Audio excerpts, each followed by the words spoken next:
So hello friends, welcome in our channel nursing with Shweta. आज हम बात करेंगे ब्लॉक सेकंड मैटरनल हेल्थ के बारे में एंड इसके रिगार्डिंग जितने भी एमसीक्यू हैं उसको हम सॉल्व करेंगे। एंड इसके अलावा जो भी एडिशनल चीज़ें आएंगी उसके बारे में हम आपको इन्फॉर्मेशन देंगे।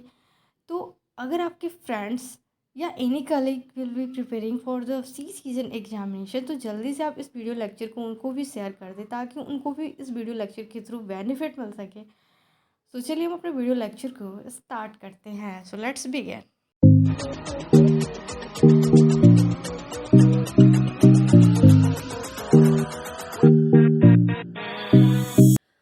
पहला यूनिट है हमारा introduction to the RMNCH+A programme. इसके रिगार्डिंग जितने भी MCQ हैं उसको हम सॉल्व करेंगे, तो बने रहिए हमारे साथ अंत तक। पहला क्वेश्चन है हमारा RMNCH+A स्टैंड फॉर। पहला ऑप्शन है reproductive maternal newborn child and adolescent health. दूसरा ऑप्शन कह रहा है कि reproductive maternal newborn child plus adolescent. Third option कह रहा है कि reproductive maternal newborn child health plus adolescent. D option में कह रहा है कि reproductive maternal newborn child plus adult health. तो इसमें जो हमारा करेक्ट आंसर जाएगा वो जाएगा A option is a correct. Reproductive maternal newborn child health and adolescent health is a correct answer. A option जो हमारा है वो करेक्ट है। ठीक है, नेक्स्ट हमारा क्वेश्चन है the plus in RMNCH+A indicate. RMNCH+A indicate में जो प्लस का सिंबल है वो किसको इंडिकेट करता है? पहला ऑप्शन कह रहा है कि कंटिन्यूम ऑफ केयर। दूसरा ऑप्शन कह रहा है कि adolescent health, adolescent is an important stage of life. C option कह रहा है कि pre pregnancy phase. And D option कह रहा है कि linkage between the services provided at the adolescent stage of life. इसमें जो हमारा जो करेक्ट आंसर है वो जाएगा B option is a correct answer. Adolescent is an important stage of life is a correct answer. ठीक है, बी ऑप्शन हमारा वो करेक्ट है। नेक्स्ट हमारा क्वेश्चन कह रहा है कि the infant mortality rate in India is. पहला ऑप्शन है कि 37 डेथ पर 1000 लाइव बर्थ, 57 डेथ पर 1000 लाइव बर्थ, 53 डेथ पर 1000 लाइव बर्थ एंड 47 डेथ पर 1000 लाइव बर्थ। इसमें जो हमारा करेक्ट आंसर है वो है 37 डेथ पर 1000 लाइव बर्थ। अगर करेंट डेटा की बात करें तो इस टाइम पे जो हमारी करेंट डेटा है वो है 26.619 इज अ करेंट डेटा है 2020 का इन्फेंट मोर्टेलिटी रेट। नेक्स्ट हमारा क्वेश्चन है कि the all number of maternal and child health death are attributed to of 5 rights of patent, carelessness, 3 delay and delay in reaching the appropriate health facility। तो जो हमारा इसमें correct answer जाएगा वो है 3 delay is a correct answer. C is a correct answer. Next हमारा question कह रहा है कि 5x5 matrix for the high impact RMNCH+A intervention include. पहला ऑप्शन कह रहा है कि reproductive maternal newborn child and adolescent health, 5 step intervention, 3 delay and factor affecting health. इसमें जो हमारा करेक्ट आंसर जाएगा वो जाएगा A is a correct answer. Reproductive maternal newborn child and adolescent health is a correct answer. Option A is a correct answer. Next question है menstruation hygiene is priority intervention for adolescent health. Adolescent health के लिए menstruation hygiene एक priority intervention है। यह जो statement है क्या ये सही है या गलत है, फॉल्स है या ट्रू है? तो ऑफ कोर्स एडोलसेंट हेल्थ के लिए मेंस्ट्रुएशन हाइजीन एक प्रायोरिटी इंटरवेंशन है, तो ए ऑप्शन जो हमारा है वो करेक्ट है, ट्रू। नेक्स्ट हमारा क्वेश्चन है कि the national RN+ initiative include adolescent, antenatal mother, postnatal mother, old age. इसमें जो हमारा करेक्ट आंसर जाएगा वो जाएगा A is a correct answer, adolescent. Next हमारा क्वेश्चन है NYKS स्टैंड फॉर नेशनल युवा केंद्र संगठन, नेशनल युवा केंद्र संगठन, नेहरू युवा केंद्र संस्थान या नेशनल युवा केंद्रीय संस्थान। तो इसमें जो हमारा करेक्ट आंसर जाएगा वो जाएगा Nehru Yuva Kendra Sangathan is a correct answer. Means B option जो हमारा है वो करेक्ट है, ठीक है ना, बी ऑप्शन हमारा करेक्ट है। नेक्स्ट हमारा क्वेश्चन कह रहा है the community based intervention that addressed nutritional anaemia amongst adolescent, anganwadi centre, NYKS means Nehru Yuva Kendra Sangathan and anganwadi centre and weekly iron folic acid. तो जो हमारे इसमें करेक्ट आंसर जाएगा वो जाएगा weekly iron folic acid is a correct answer, ठीक है ना। नेक्स्ट हमारा क्वेश्चन कह रहा है कि the postnatal home visit by a frontline worker in a case of home delivery should be। जब होम डिलीवरी की बात होती है तो उस टाइम पे जो पोस्ट नेटल होम विजिट जो करते हैं वो हम 6 टाइम करते हैं, ठीक है ना। तो जो हमारा इसमें करेक्ट आंसर जाएगा वो जाएगा 6 इज अ करेक्ट आंसर, ठीक है। सेकेंड यूनिट से एंटीनेटल केयर से रिलेटेड हमारे कुछ क्वेश्चन है, जिसमें फर्स्ट क्वेश्चन है expected date of delivery is calculated by LMP plus 9 month, LMP plus 9 month plus 7 day, LMP plus 9 month plus 7 week, LMP plus 9 month plus 10 day। तो जो हमारा यहाँ करेक्ट आंसर है वो है LMP plus 9 month plus 7 day, B is a correct answer. Next हमारा question है the number of antenatal visit should be at least 5, 3, 4 and 2। तो जो हमारे यहाँ करेक्ट आंसर है वो है 4, सी। नेक्स्ट हमारा क्वेश्चन है the first foetal motion felt by the mother is known as Chadwick sign, Osiander sign, quickening and Goodell sign. तो जो हमारा चैडविक साइन है ब्लूइश या purplish discolouration of the vagina, cervix and the uterus, तो उसे हम Chadwick sign बोलते हैं। ये वैस्कुलर कंजेशन की वजह से देखने को मिलता है 8 वीक ऑफ द प्रेगनेंसी पे। अगर हम ओसिएंडर साइन की बात करें तो pulsation feel at the lateral fornix of the vagina due to the pressure over the lower uterus segment by the pregnant uterus, और इसे हम 8 वीक ऑफ द प्रेगनेंसी पे मतलब 2 मंथ पे ये देखने को मिलता है। यहाँ पे जो हमारा करेक्ट आंसर है वो है क्विकनिंग। एंड अगर हम गूडल साइन की बात करें तो softening of the cervix like as a lip of mouth. Next हमारा क्वेश्चन है points including birth preparedness are identification of the place of birth and skilled birth attendant, encourage institutional delivery, locate nearest functional first referral unit, 24/7 PSC for the referred and all of the above. तो जो हमारे यहाँ correct answer है वो है D, all of the above. Next हमारा question है the sign of labour include A a bloody sticky vaginal discharge, इसे हम सॉ कहते हैं, a painful abdominal contraction every 20 minute और लेस, सी है ब्लीडिंग एंड डी है बोथ ए एंड बी। तो जो हमारा यहाँ करेक्ट आंसर है वो है both A and B. Next हमारा क्वेश्चन है high risk case can be a women below 80 year of the age और over the 35 year of the as in प्रेमी ग्रेविडा। बी में है women who have had a 4 और मोर pregnancy and delivery, सी है short स्टैचर्ड प्रीमी gravida and D है all of the above. तो ये तीनों ही हाई रिस्क केसेस में इंक्लूड किए जाएंगे। तो जो हमारा यहाँ करेक्ट आंसर है वो है D, all of the above.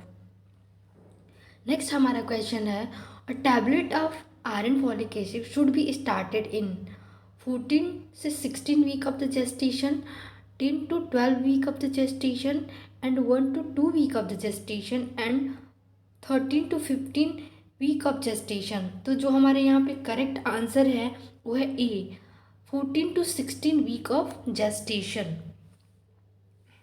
Next हमारा क्वेश्चन है the daily recommended dietary allowance RD for the calcium in pregnancy and the lactation is 1200 mg per day, 1400 mg per day, 1500 mg per day या 1600 mg per day. तो जो हमारे यहाँ correct answer है वो A 1200 mg per day. A is a correct answer. Next हमारा question है a polyhydramnios can be risk for gestational diabetic mellitus, pre eclampsia, prolong labour and renal disorder. तो जो हमारे यहाँ करेक्ट आंसर है वो है A gestational diabetes mellitus. Next हमारा क्वेश्चन है calculate the BMI by the BMI is equal to height in metre square upon weight in kg. BMI is equal to weight in kg upon height in metre square. C में है BMI is equal to weight in LBS upon height in feet. And D है BMI is equal to weight in kg upon height in centimetre square. तो जो हमारे यहाँ पे correct answer है वो है B BMI is equal to weight in kg in height in metre square. Next हमारा क्वेश्चन है a sense of decrease the weight and abdominal tension felt by a pregnant women and descent of the foetus into the pelvic cavity prior to a labor is called lightning, quickening, Chadwick sign and Osiander sign. तो जो हमारे यहाँ पे correct answer है वो है lightning. इसे feeling of relief के नाम से भी जानते हैं। नेक्स्ट हमारा क्वेश्चन है a women create a most comfortable atmosphere for her future baby 1 to 2 week before the child birth can be a sign of cervical ripening, dropping, Braxton hip contraction and nesting syndrome. तो जो हमारा correct answer है D nesting syndrome. Next हमारा question है what is the mean by Sheehan syndrome? Decrease the function of pituitary gland, decrease the function of hypothalamus and increase the function of thyroid gland and increase the function of adrenal gland. तो जो हमारे यहाँ correct answer है वो है A decrease the function of pituitary gland. Next हमारा question है for management of PPH how much ml of saline in inflated into for a condom tamponade procedure 300 से 500 ml, 200 से 300 ml एंड 300 से 600 ml and D है 100 ml से 300 ml। जो हमारा correct answer है वो है ए 300 ml से 500 ml। नेक्स्ट हमारा क्वेश्चन है anaemia during the pregnancy is confirmed when the haemoglobin level is less than 11 gram per DL, 10 gram per DL, 13 gram per DL and 12 gram per DL। तो जो हमारा correct answer है वो है ए 11 gram per DL।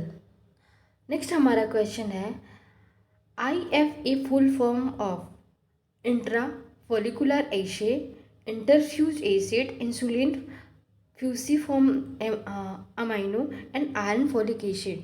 तो जो हमारे यहाँ करेक्ट आंसर है D iron folic acid is a correct. हमारा जो थर्ड यूनिट है इंट्रानेटल केयर, इसमें पहला जो क्वेश्चन है वो है labour is said to be normal when.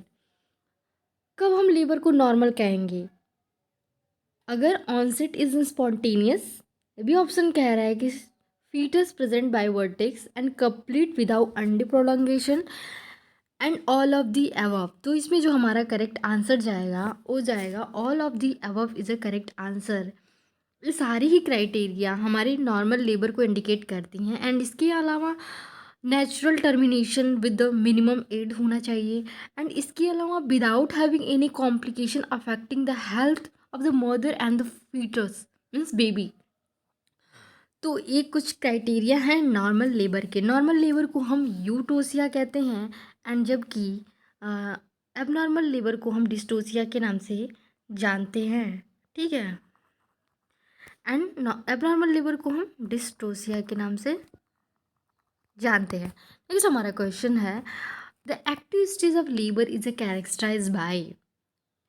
पहला ऑप्शन कह रहा है कि सर्विक्स अगर 4 सेंटीमीटर से ज़्यादा डायलेटेड हो जाए तब कहेंगे, या फिर सर्विक्स का डायलेशन 4 सेंटीमीटर से कम है, या फिर जो 2 कॉन्ट्रैक्शन 10 मिनट में 2 कॉन्ट्रैक्शन आ रहे हैं तब कहेंगे, या फिर सर्विक्स का डायलेशन जो है वो 4 सेंटीमीटर है, तो ऑफ कोर्स जो हमारा करेक्ट आंसर जाएगा, अगर सर्विक्स का डायलेशन 4 सेंटीमीटर से ज़्यादा होता है तो एक्टिव स्टेज को इंडिकेट करता है, ठीक है ना।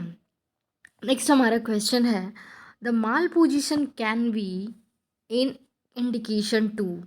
पहला ऑप्शन कह रहा है कि असिस्टेड वजाइना डिलीवरी, ठीक है।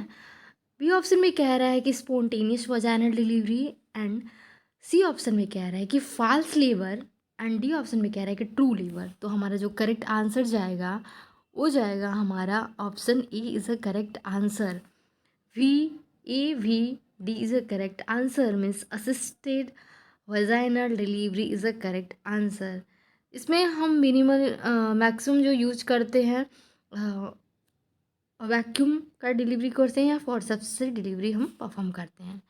नेक्स्ट हमारा क्वेश्चन है, phenomena of the uterus in a labor in which the muscles fiber are not permanently shortened but retain some of the contraction, क्या उसे हम एक्सट्रैक्शन कहेंगे, क्या रिट्रैक्शन कहेंगे, या इंक्रीमेंट कहेंगे, या डिक्रीमेंट कहेंगे।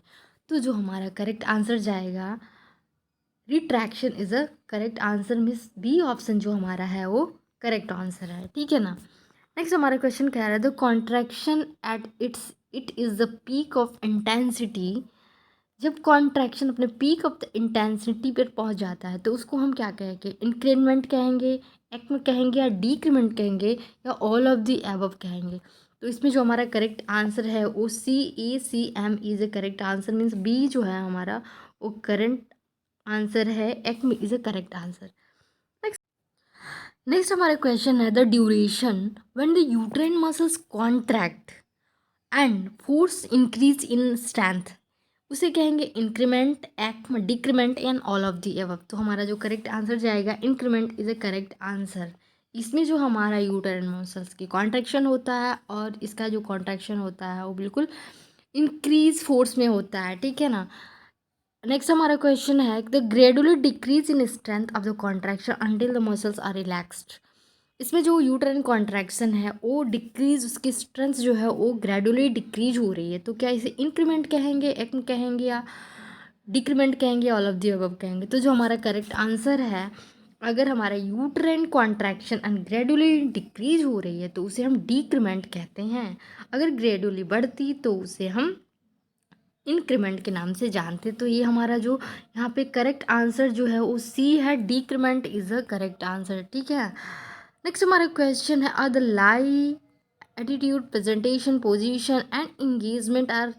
पहला ऑप्शन है step of mechanism of labour, A क्या ये step of mechanism of labour है। बी ऑप्शन में कह रहा है एस्पेक्ट ऑफ लेबर है, या कंपोनेंट ऑफ लेबर है, एंड डी ऑप्शन में कह रहा है कि condition to follow in a labour.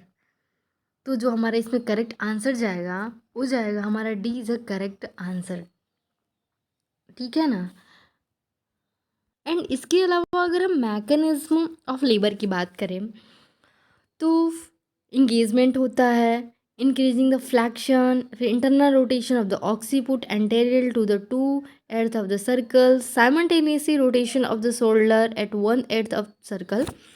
Next होता है हमारा क्राउनिंग होती है, फिर हमारा delivery of the head by the extension, restitution and external rotation, and after that हमारा delivery of the shoulder and trunk by the lateral flexion.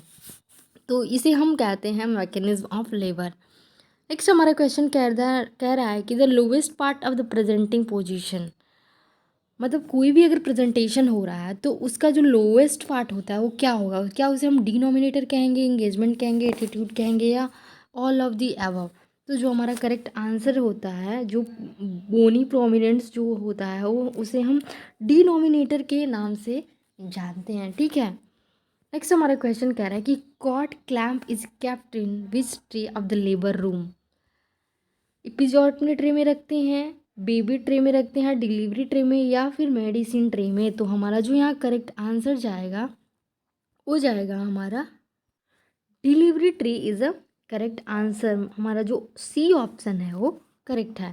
Next हमारा question कह रहा है the number of the tray to be prepared in a labour room. पहला option है 4, 3, 8 या 7। तो जो हमारा इसमें करेक्ट आंसर जाएगा वो जाएगा डी इज करेक्ट आंसर। 7 हम लेबर रूम में प्रिपेयर करते हैं, 7 ट्रे। ठीक है, नेक्स्ट हमारा question, the most common type of episiotomy is, most common type episiotomy कौन सा है? क्या मीडियोलैटरल है या मीडियन या मिड लाइन है या लैटरल है या जे शेप है? तो ऑफ कोर्स जो हमारा मोस्ट कॉमन होता है वो होता है हमारा mediolateral is correct answer. A option हमारा जो है वो करेक्ट है। नेक्स्ट हमारा क्वेश्चन कह रहा है separation of the placenta can be characterize by. पहला ऑप्शन कह रहा है कि the formation of the retroplacental clot, कह रहा है कि जब प्लेसेंटा मतलब सेपरेट हो रहा है तो उस टाइम पे रेट्रो प्लेसेंटा मतलब प्लेसेंटा के पीछे क्लॉट का फॉर्मेशन होगा। फिर भी कह रहा है कि the slightly gush of vaginal bleeding होगी।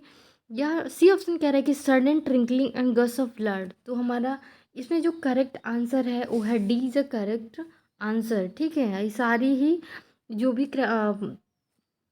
कैरेक्टरिस्टिक है वो सारी ही परफॉर्म होती है जब हमारा प्लेसेंटा का सेपरेशन होता है तो। ठीक है ना। नेक्स्ट हमारा क्वेश्चन कह रहा है कि the separation of the placenta start at the lower edge of the placenta at the lateral border is Matthew Duncan method, slurs method या फिर होमियोस्टैसिस या कंट्रोल कॉन्ट्रैक्शन। तो जो हमारा इसमें करेक्ट आंसर है जब प्लेसेंटा मार्जिन साइड से सेपरेट होती है तो उसे मैथ्यू डंकन मैकेनिज्म या मैथ्यू डंकन मेथड के नाम से जानते हैं। ये ऑप्शन जो हमारा करेक्ट है। एंड जो प्लेसेंटा सेंट्रली सेपरेट होती है तो उसको हम स्लज मेथड के नाम से जानते हैं। ठीक है ना। नेक्स्ट हमारा क्वेश्चन कह रहा है 14 नंबर का, हीमोस्टैसिस इन्वॉल्व।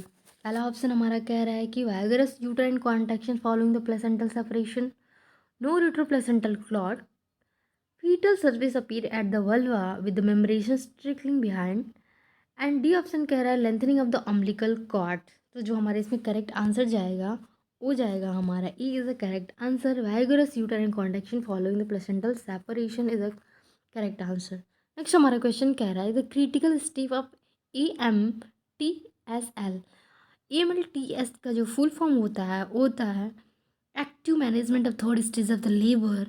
तो इसमें जो हमारा पहला ऑप्शन कह रहा है कि administration of uterotonic drug, control contraction and uterine massage. तो जब भी हम थर्ड स्टेज को मैनेज करते हैं तो उसमें यूट्रोटॉनिक ड्रग भी देते हैं, कंट्रोल कॉन्ट्रैक्शन भी करते हैं, यूट्राइन का मसाज भी करते हैं कॉन्ट्रैक्शन को इम्प्रूव करने के लिए। इसमें जो हमारा करेक्ट आंसर जाएगा D is a correct answer. Means D option जो हमारा है वो डी ऑप्शन जो हमारा है वो करेक्ट आंसर है। नेक्स्ट हमारा क्वेश्चन है 16 नंबर का, uterine contraction and vaginal bleeding should be check.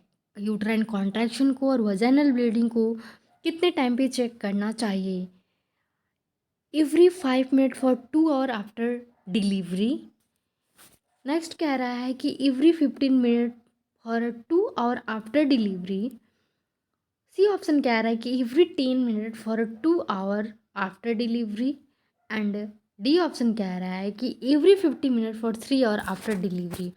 तो इसमें जो हमारा करेक्ट आंसर जाएगा वो जाएगा every 15 minute for 2 hour after delivery. Delivery के होने के बाद में 2 घंटे के हर 15 मिनट पे हम uterine contraction and vaginal bleeding को हम चेक करते हैं।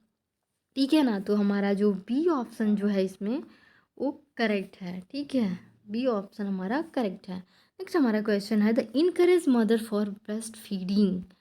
पहला ऑप्शन कह रहा है कि within half an hour of the birth.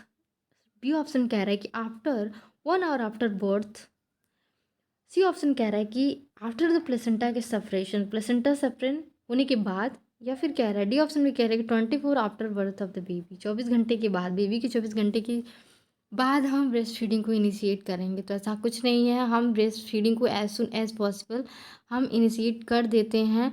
यहाँ जो हमारा करेक्ट आंसर जाएगा वो जाएगा after half an hour of birth is a correct answer. ठीक है। नेक्स्ट हमारा क्वेश्चन है what is the full form of AMTSL। तो इसमें जो हमारा करेक्ट आंसर जाएगा है, एक्चुअली इसके बारे में हमने ऑलरेडी पढ़ रखा है, active management of the third stage of the labour. तो विदाउट टाइम को वेस्ट किए हुए हम ऑप्शन को करेक्ट करते हैं। Active management of third stage of labour is a correct answer. Which of the following, next हमारा क्वेश्चन है विच of the following method is use if the placenta is delivered. क्या uterine massage करेंगे, या examine the प्लेसेंटाइन membrane, या explore the uterus for return placental विस, या of course after the placenta जब भी रिमूव हो जाती है हम डिलीवर कर लेते हैं प्लेसेंटा को, तो ये सारी चीज़ें ही हम ऑब्जर्व करते हैं, ठीक है, ताकि हम पीपीएस से पेशेंट को हम बचा सकें, ठीक है ना। तो ये सारी क्राइटेरिया इन्वॉल्व होती है after the delivery of the placenta. All of the above हमारा जो है करेक्ट आंसर जाएगा, ठीक है ना। नेक्स्ट हमारा क्वेश्चन है, फोर्थ यूनिट से है, early identification and management and referral for the complication. अगर कोई कॉम्प्लिकेशन होता है तो फिर उसको हम कहाँ रेफ़र करेंगे उस कॉम्प्लिकेशन को ट्रीट करने के लिए। तो इसके रिगार्डिंग जितने भी एमसीक्यू है उसको भी हम सॉल्व करने वाले हैं, यहाँ तो बने रहिएगा हमारे साथ अंत तक। पहला क्वेश्चन है इसमें हमारा, what do you mean by the antepartum haemorrhage, vaginal bleeding at any time after the 20 week of the pregnancy. B option कह रहा है कि vaginal bleeding after 28 week of the pregnancy, या सी ऑप्शन कह रहा है कि vaginal bleeding after 30 week of the pregnancy, and D option कह रहा है हमारा कि vaginal bleeding after 40 week of the pregnancy. तो हमारा इसमें जो करेक्ट आंसर जाएगा वो जाएगा vaginal vaginal bleeding any time after the 20 week of the delivery is a correct answer. वैसे जो हमारा मोस्ट कॉमन एंटीपार्टम हेमरेज होता है वो 28 वीक के बाद ही होता है, लेकिन हमारा जो यहाँ करेक्ट आंसर जाएगा वो जाएगा after 20 week of pregnancy is a correct answer, ठीक है। अगर 20 वीक के पहले अगर हो जाता है तो उसको हम अबॉर्शन में कंसीडर करते हैं, ठीक है ना। नेक्स्ट हमारा क्वेश्चन कह रहा है, what is the most common cause of antepartum haemorrhage in pregnant woman. Cervical carcinoma अगर होता है तो क्या उसकी वजह से एंटीपार्टम हेमरेज होता है, या फिर एक्लेम्सिया, या फिर प्री एक्लेम्सिया, या फिर प्लेसेंटा प्रीविया। तो यस ऑफ कोर्स जो मोस्ट कॉमन कॉजेज हैं एंटीपार्टम हेमरेज होने का वो प्लेसेंटा प्रीविया ही है। इस कंडीशन में प्लेसेंटा जो है वो लो लाइन में आके पेशेंटा जो होता है वो इम्प्लांट हो जाता है, मीन्स लोअर यूट्राइन सेगमेंट में जो होता है प्लेसेंटा आके इम्प्लांट हो जाता है।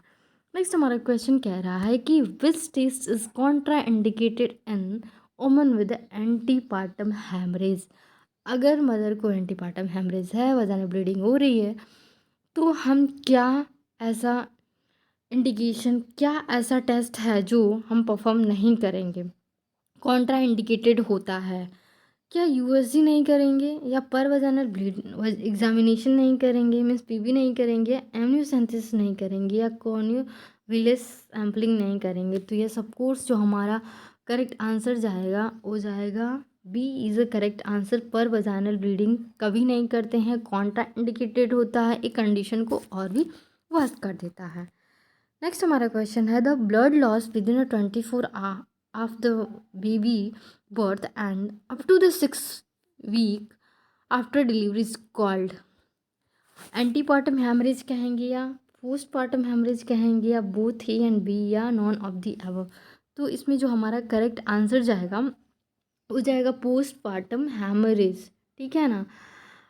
इस पीरियड को हम परप्यूरियल पीरियड के नाम से जानते हैं, और इस टाइम पे अगर इस दौरान अगर ब्लीडिंग होती है तो उसको हम पोस्टपार्टम हेमरेज के नाम से जानते हैं, ठीक है ना। नेक्स्ट हमारा क्वेश्चन है, the most common causes of PPS immediately after delivery.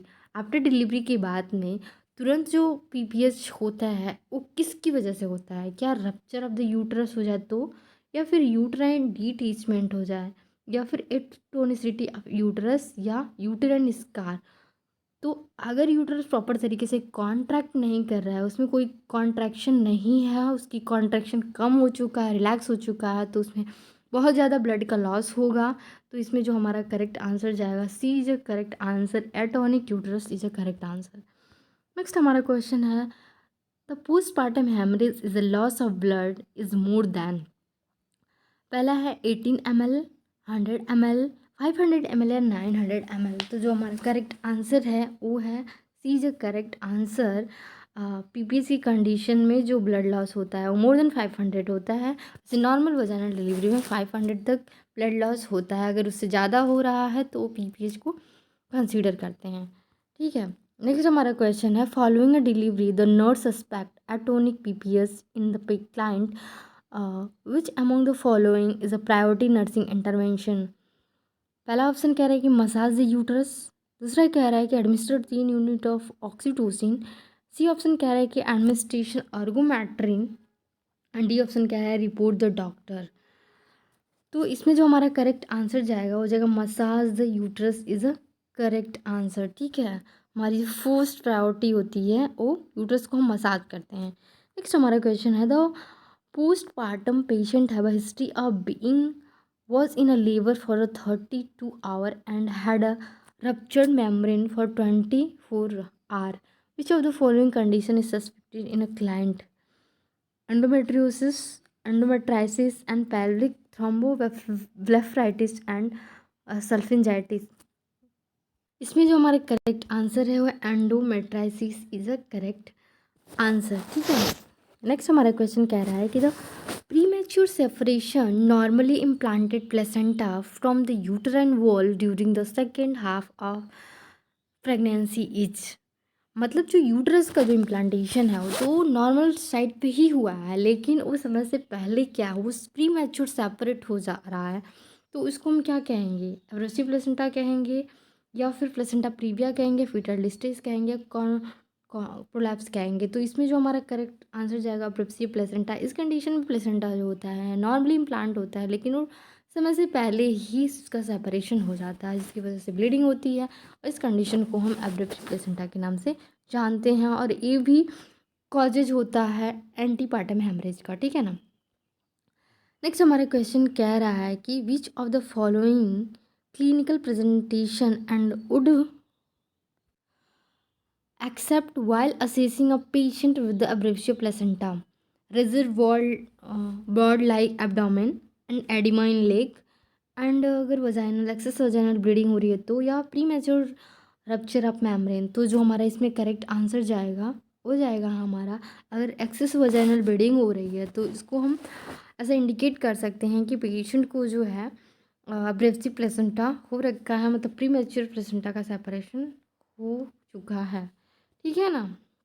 Next हमारा क्वेश्चन कह रहा है कि all of the below the statement are correct regarding the abrasive placenta except, मतलब एब्रेसिव प्लेसेंटा के रिगार्डिंग जितने भी स्टेटमेंट है ना वो करेक्ट हैं, एक को छोड़ करके। पहला कह रहा है कि placenta in upper segment of uterus, yes, जो प्लेसेंटा का इम्प्लांटेशन हो जाता है अपर सेगमेंट में ही रहता है। Always revealed bleeding is there, and C option कह रहा है कि bleeding is dark in colour, and D option कह रहा है पेनफुल ब्लीडिंग इज प्रेजेंट। तो इसमें जो हमारा करेक्ट आंसर जाएगा वो जाएगा B is a correct answer. इसमें जो ब्लीडिंग है रिविल्ड भी हो सकती है एंड कंसिल्ड भी हो सकता है एंड मिक्स्ड भी हो सकते हैं। इसके 3 टाइप होते हैं, रिविल्ड, कंसिल्ड एंड मिक्स टाइप के। ठीक है ना। तो हमारा इसमें जो करेक्ट आंसर है वो बी ऑप्शन जो है वो करेक्ट है। नेक्स्ट हमारा क्वेश्चन कह रहा है कि which of the following is a usual treatment for the partial placenta praevia? Heparin therapy देंगे, induction of the labour with oxytocin active, limit to the bed rest, या ब्लड ट्रांसफ्यूजन करेंगे? तो इसमें जो हमारा करेक्ट आंसर जाएगा हम bed rest करने के लिए कहते हैं। ठीक है ना, सी ऑप्शन जो हमारा है वो करेक्ट है। ठीक है।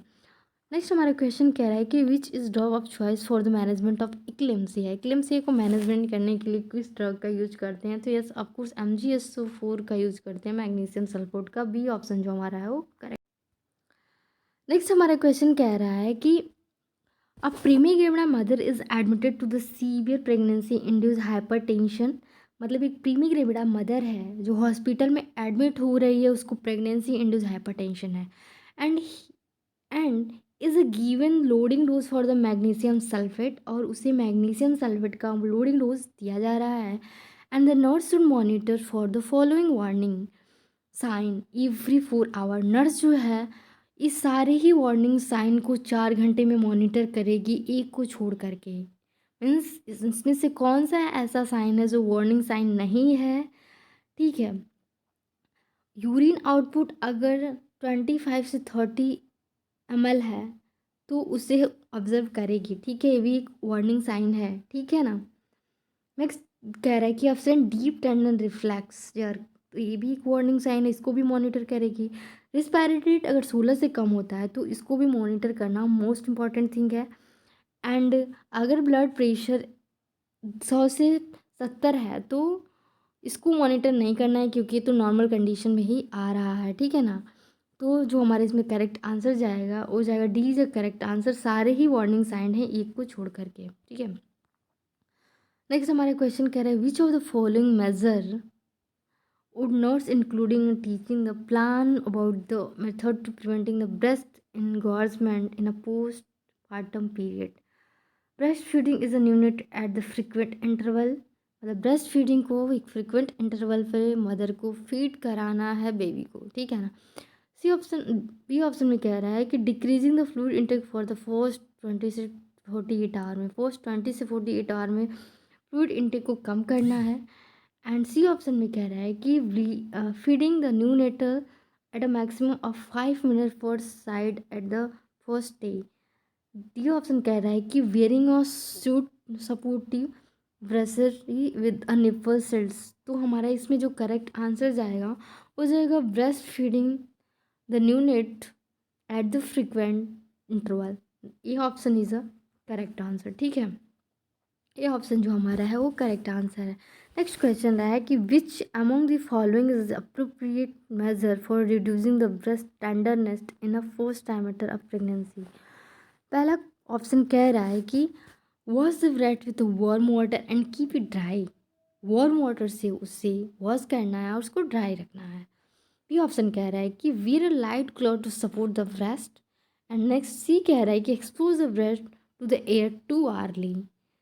डी ऑप्शन कह रहा है wash with soap and water for early. तो जो हमारा इसमें करेक्ट आंसर जाएगा वो जाएगा A is a correct answer, wash the breast with warm water and keep it dry, ठीक है ना।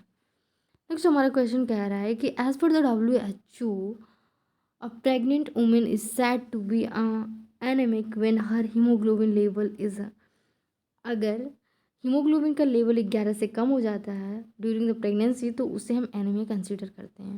नेक्स्ट हमारा क्वेश्चन है one of the complication of the severe anaemia during the labour is pre eclampsia, pre mature delivery and increase uterine contraction in uterine inertia.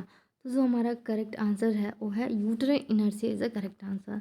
Next question कह रहा है कि cracked nipples and सोर nipples is treated with apply the fore milk and apply the hind milk, applying the soap and water and applying the solvent solution। तो इसमें जो हमारा correct answer जाएगा वो जाएगा applying the hand milk. B option is a correct answer.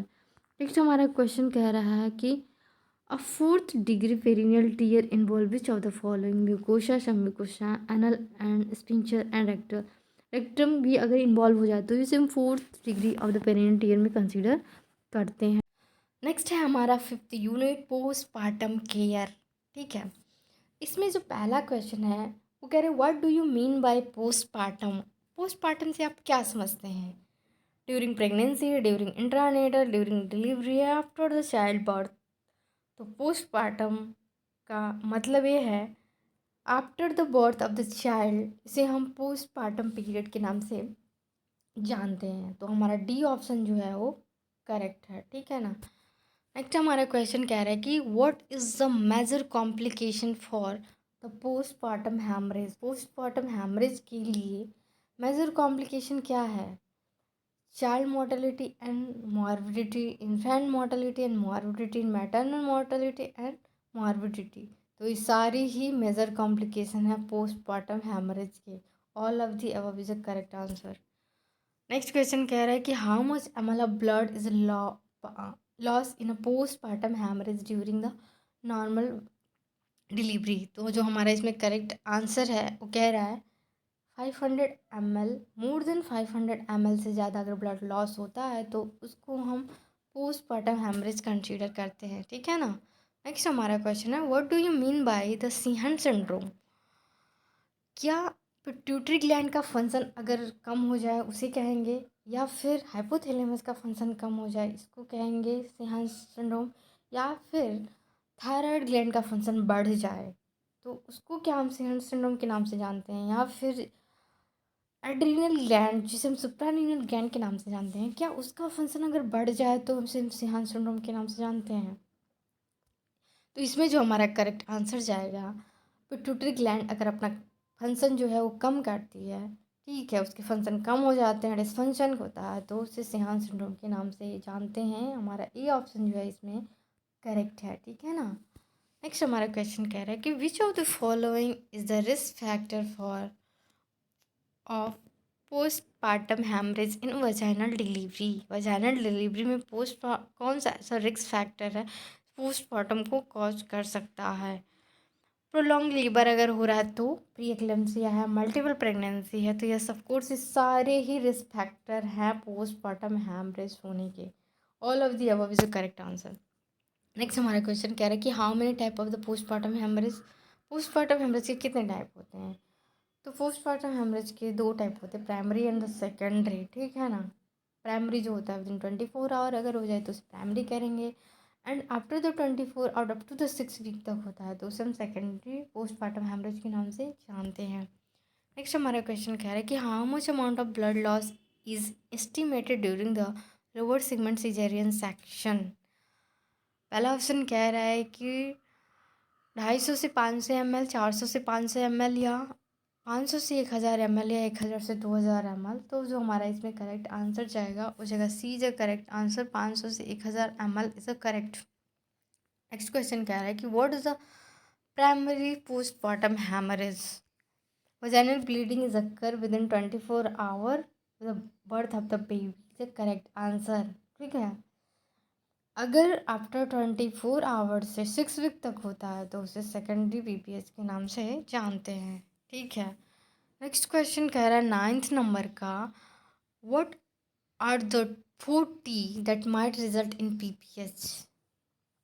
ठीक है, पहला ऑप्शन कह रहा है कि trauma toxin traveller tissue. B कह रहा है कि थ्री थ्रोमेन टीयटोन। सी ऑप्शन कह रहा है कि ट्रोमा टिश्यू थ्रोमेंटोन। डी ऑप्शन कह रहा है कि ट्रेवल टिश्यू थ्रोमेंटोन। यहाँ पे हमारा जो करेक्ट आंसर है वो सी है, ठीक है। इसमें trauma tissue thrombin and tone, ठीक है ना। अगर यूट्रस की टोनिसिटी गैप हो जाती है तो जो कि मोस्ट कॉमन कॉजेज होता है पीपीएच का, एंड तो एटोनिक यूट्रस एक कॉजेज हो गया। दूसरा है कि अगर ट्रॉमा हो जाए तो उसकी वजह से पीपीएच हो जाएगा। टिश्यू मतलब कोई भी प्लेसेंटा का बिट्स अगर उसमें रह जाता है, रिटेन रह जाता है, तो उसकी वजह से भी पीपीएच होएगा। And thrombin is also causes of PPH, ठीक है ना।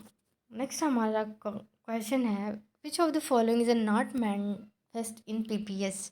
कौन सा ऐसा क्लिनिकल मैनिफेस्टेशन है जो पीपीएच में नहीं होता है? Loss of excess blood, yes of course PPH होगा तो ब्लड की लॉस होगी। Blood pressure fall, yes BP कम हो जाती है, हाइपोटेंशन हो जाता है, हार्ट रेट बढ़ जाता है।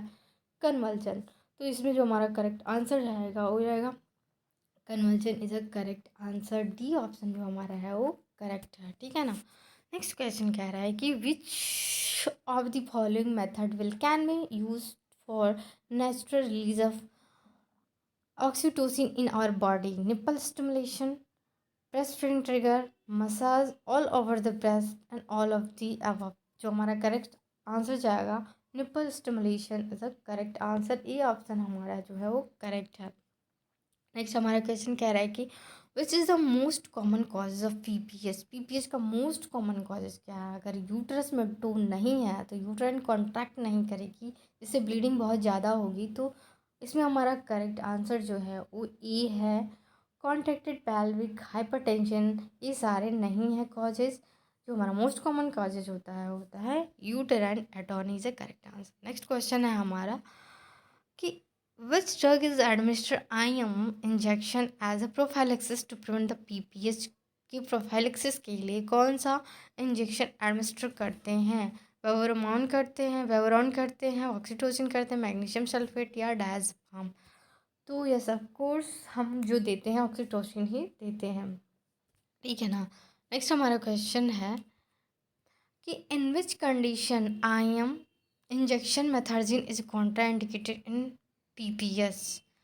अगर अस्थमा है तो, अगर हाइपरटेंशन है तो, या रीनल फेल्योर हो गया, ट्यूबरकुलोसिस। तो इसमें जो हमारा करेक्ट आंसर है, अगर फीमेल को हाइपरटेंशन है तो मेथार्जिन को अंडर रखते हैं, नहीं देते हैं, ठीक है ना।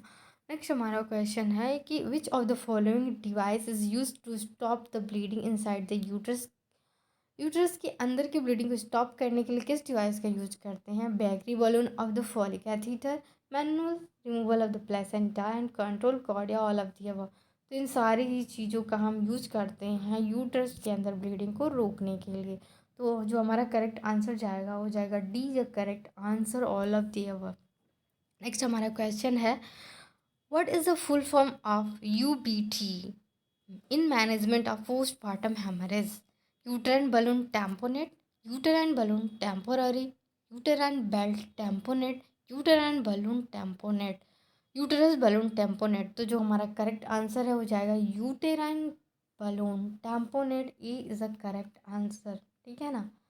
नेक्स्ट हमारा क्वेश्चन कह रहा है कि what do you mean by the hysterectomy. Hysterectomy से आप क्या समझते हैं? Removal of the uterus, removal of the ovary, removal of the fallopian tube and removal of the ampulla. तो जो हमारा करेक्ट आंसर जाएगा, यूट्रस को अगर हम रिमूव करते हैं तो उस टर्म को हम स्टेक्टोमिक के नाम से जानते हैं, ठीक है ना। नेक्स्ट हमारा क्वेश्चन कह रहा है कि what is the another name of the hypovolaemic shock. Hypovolaemic shock का दूसरा नाम क्या है? Haemorrhagic shock, anaphylactic shock, neurogenic shock, septic shock. तो इसमें जो हमारा करेक्ट आंसर जो हेमोरेजिक शॉक, ब्लड की बहुत ही ज़्यादा फ्लूइड लॉस होता है तो उसे हम हेमोरेजिक शॉक के नाम से जानते हैं। अगर सीवियर एलर्जी रिएक्शन की अगर होता है तो उसे एनाफिलेटिक शॉक के नाम से जानते हैं। नेक्स्ट क्वेश्चन कह रहा है कि which of the following condition occur during the pregnancy increase the risk of the postpartum haemorrhage. पहला ऑप्शन कह रहा है हाइपरटेंशन, दूसरा कह रहा है मैक्रोसोमिया, सी कह रहा है twins pregnancy and D is hydramnios. तो जो हमारा करेक्ट आंसर जाएगा hypertension is a correct answer, ठीक है ना।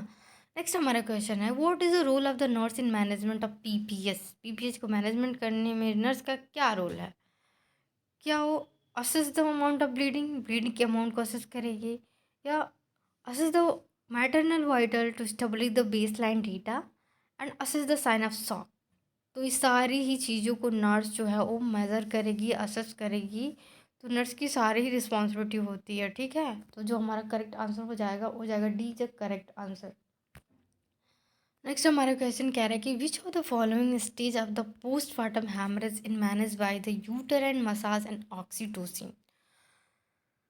ठीक है, मतलब जो पोस्टमार्टम हैमरेज है उस कब हम ऑक्सीटोसिन और मसाज से हम पोस्टमार्टम हैमरेज को मैनेज करेंगे? क्या फर्स्ट 0 स्टेज में करेंगे, सेकंड स्टेज में, थर्ड स्टेज में, या फर्स्ट स्टेज में, या फोर्थ स्टेज में? तो जो हमारा करेक्ट आंसर जाएगा फर्स्ट स्टेज में हम ऑक्सीटोसिन और यूटेराइन मसाज दे करके यूटेराइन कॉन्ट्रैक्शन को लाने की कोशिश करते हैं, ठीक है। नेक्स्ट हमारा क्वेश्चन है atonic bleeding is due to the lack of tone in uterus,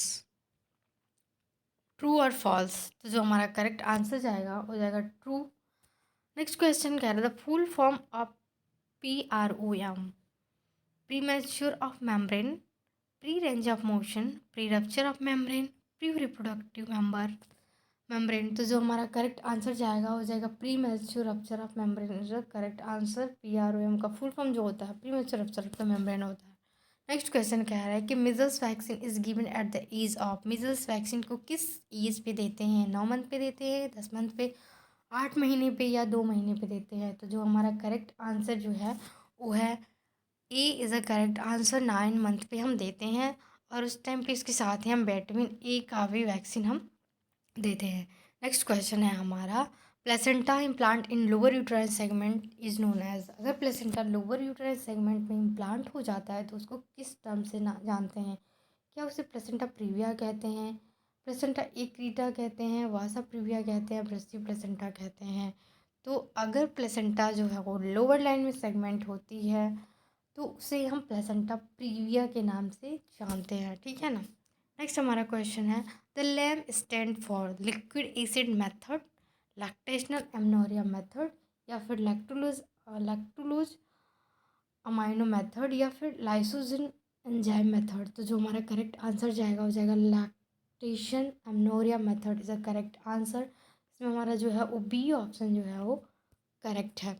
next हमारा क्वेश्चन है infection of genital tract till 42 day of delivery is called. अगर जेनाइटल ट्रैक्ट में इन्फेक्शन 42 डे मतलब 6 मंथ ऑफ डिलीवरी के after the 6 month तक अगर genital tract में infection होता है तो उसे हम क्या कहेंगे? प्लूरल सेप्सिस कहेंगे, प्लग्ड सेप्सिस कहेंगे, या परप्लूरल सेप्सिस कहेंगे, या प्लॉग्ड सेप्सिस के नाम से जानते हैं। तो इसमें जो हमारा करेक्ट आंसर जाएगा puerperal sepsis is a correct answer. हम आफ्टर डिलीवरी के एट द 6 मंथ के पीरियड को हम परप्लूरल पीरियड के नाम से जानते हैं, एंड इस दौरान अगर जेनाइटल एरियल इन्फेक्शन होता है तो उसे हम परप्लूरल सेप्सिस के नाम से जानते हैं। तो ये रहे हमारा आज का question session regarding the maternal health. तो आई होप आपको ये सेशन अच्छा लगा हो, इससे आपको बेनिफिट मिला हो। एंड इसके अलावा अगर आपके कोई भी फ्रेंड्स वगैरह अगर सी सेशन एग्जामिनेशन की प्रिपरेशन कर रहे हैं तो इट्स योर रिस्पॉन्सिबिलिटी ये वीडियो आपको उनको शेयर करना है ताकि वो भी इस सेशन का बेनिफिट उठा सकें। एंड इसके अलावा अगर इस सेशन से आपको बेनिफिट मिला हो तो please like share and subscribe my channel and press the bell icon for the latest updated knowledgeable video. Thank you for watching.